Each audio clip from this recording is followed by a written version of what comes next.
Watching kids story. Tunnu एक गरीब मजदूर था। वो जंगल से लकड़ी लाकर उसे बाजार में बेचने का काम किया करता था। दोनों पति पत्नी बहुत ही मेहनत किया करते थे, लेकिन फिर भी उनकी गरीबी दूर नहीं हो रही थी। उनका एक प्यारा सा बच्चा था जिसका नाम सोनू था। उनके पड़ोस में एक बूढ़ी कबूतरी रहती थी जिसका कोई भी नहीं था। टुन्नू और टुनटुनी ने सगे बेटे और बहू की तरह उसकी सेवा की। जब वो कबूतरी मरने लगी तब उसने कहा, बेटी टुनटुनी, तुमने मेरी बहुत सेवा की है। मेरे पास तुम दोनों को देने के लिए कुछ भी नहीं है सिवाय एक कुकर के, वो तुम ले लो। टुनटुनी ने उन्हें बहुत मना किया, लेकिन वे बोली, ले लो बेटा, मुझे खुशी होगी, नहीं तो मेरे दिल पर बोझ रहेगा। लेकिन एक बात याद रखना, खाना बनाते वक्त यह जरूर बोलना, ओए मेरे कुकर तू सबसे ऊपर, चल मेरे मन का खाना दे। ऐसा क्यों अम्मा?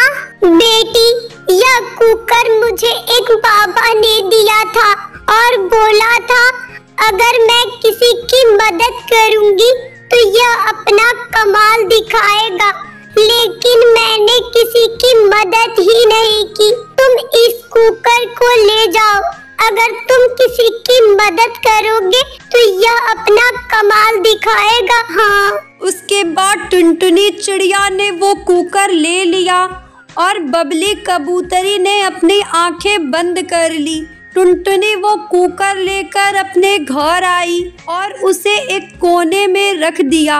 उसे कभी उस कुकर की जरूरत ही नहीं पड़ी। ऐसे ही एक दिन जंगल में लगातार पानी बरसता रह गया, जिसकी वजह से टुन्नू लकड़ी काटने नहीं जा पाया और उसका कोई भी काम नहीं हुआ, जिसकी वजह से उसके घर के सभी राशन खत्म हो गए। वो बहुत ही चिंतित होकर बोला, टुनटुनी, अब तो जंगल जाना ही पड़ेगा, चाहे कितना भी पानी बरसे। अगर कुछ पैसे आएंगे नहीं तो हम खाएंगे क्या? अजी, आप इतनी मूसलाधार बारिश में जंगल जाएंगे कैसे? और अगर आप लकड़ियाँ ले भी आए तो वो उन गीली लकड़ियों को खरीदेगा कौन? बात तो तुम सही कह रही हो टुनटुनी, लेकिन क्या करूं, भूख के मारे जान निकली जा रही है। अगर कुछ खाने को मिले तो जान में जान आए। हे भगवान, ये कैसे दिन आ गए हैं? बच्चे भी भूखे हैं, इनको कैसे समझाऊं? अब बस टुनटुनी, अब मुझसे और नहीं रुका जा रहा है। मैं जा रहा हूँ, कुछ न कुछ खाने की व्यवस्था जरूर करूँगा। अरे रुको, कहाँ जा रहे हो? उल्टा पानी में भीग के बीमार पड़ जाओगे और दवा के लिए पैसे भी नहीं है। चलो, अब जो होगा देखा जाएगा। मैं पानी से बचकर यहाँ बैठा रहूंगा तो भूख से ही मर जाऊंगा। अगर मेरी भी बात होती तो कोई बात नहीं, बच्चे और तुम्हारी भूख को मैं बर्दाश्त नहीं कर सकता। थोड़ी ही देर बाद पानी बरसना बंद हो गया और मौसम थोड़ा साफ हो गया।